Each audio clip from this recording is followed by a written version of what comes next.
कबीर के गुरु रामानंद थे। श्राद्ध का समय आया तो रामानंद कबीर से कहा, कबीर तुम्हारे पिताजी का श्राद्ध करना है, तुम जाओ, लोटा दिया, जाओ गांव दूध लेके आओ, कहीं मांग के लाओ। कबीर लोटा लेके निकले तो रास्ते में एक गाय मरी पड़ी थी। उनको चारा लिया और गाय के आगे डाल दिया और बैठ गए वहीं पर। काफ़ी समय हो गया तो गुरु सोचे कबीर गया अभी तक आया नहीं, क्या बात हुई। तो चले खोजने के लिए, तो देखते हैं क्या कबीर मेड़ पर बैठे हुए हैं, एक गैया मरी पड़ी है और घास पड़ी हुई है। तो गुरु ने कहा, कबीर तुमसे दूध लाने कहा था, तुम यहाँ का बैठे कर रहे हो। कहले गुरु जी ये गैया है, खोज रहे हैं, उठे खाए तो दूध दुए तो आए। तो रामानंद ने कहा गैया कल मर चुकी है, दूध कहाँ देगी वो गैया और कहाँ चारा खाएगी।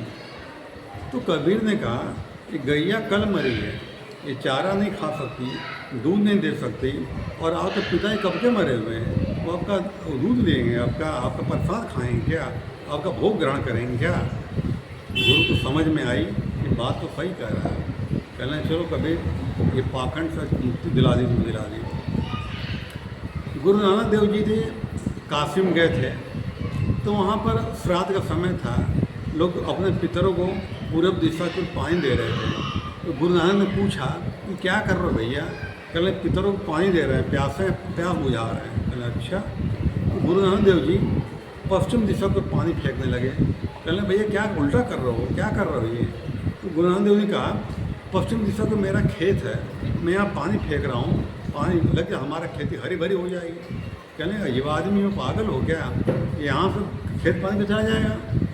तो नानक जी ने कहा कि तुम्हारा यहाँ से पानी पितर लोग चला जा रहा है, हमारा कहाँ चला जाएगा भैया वहाँ पर। कोई जवाब नहीं था उनका। बुद्ध के समय की बात है, राजा प्रसन्नचित्त के पिताजी खत्म हो गए थे, तो उस समय बुद्ध उनके राज्य में आए हुए थे। तो राजा प्रसन्नचित्त ने सोचा बुद्ध बहुत ज्ञानी महापुरुष हैं, उनके हाथों में पिता का अपना पूजा पाठ क्रियाक्रम करवा देंगे तो उनको जाके मोक्ष मिलेगा।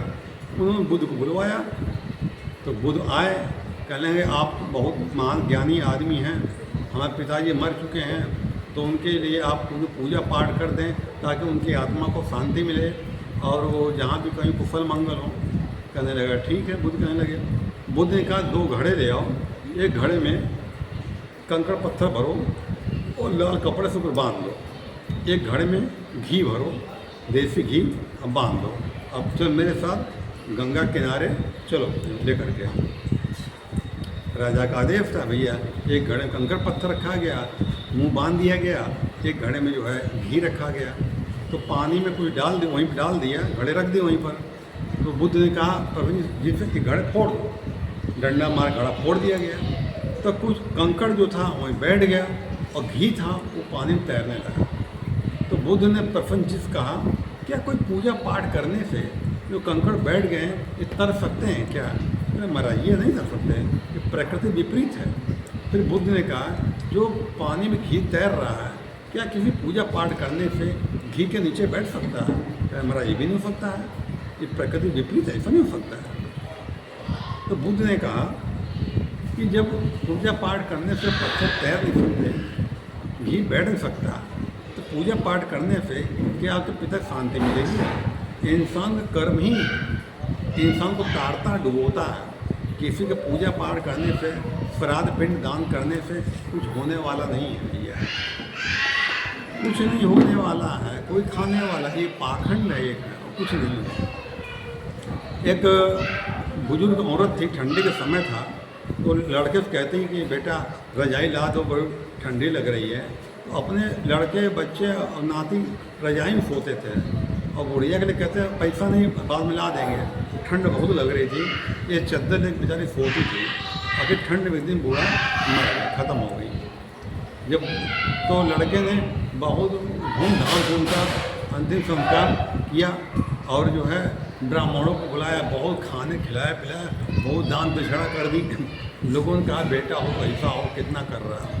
अरे कद्दू है बेटा, ऐसा हो, क्या किया बेटे ने। एक माँ की रजाई दे नहीं पाया और दुनिया भर के पाखंड कर रहा है, तो शोभा देगा क्या उसके माँ को आत्मा को शांति मिलेगी? कभी नहीं मिलेगी। इंसान अपने कर्मों से तरता है, उबरता है। कोई किसी को तार नहीं सकता है, कोई किसी को उबार नहीं सकता है। धन्यवाद।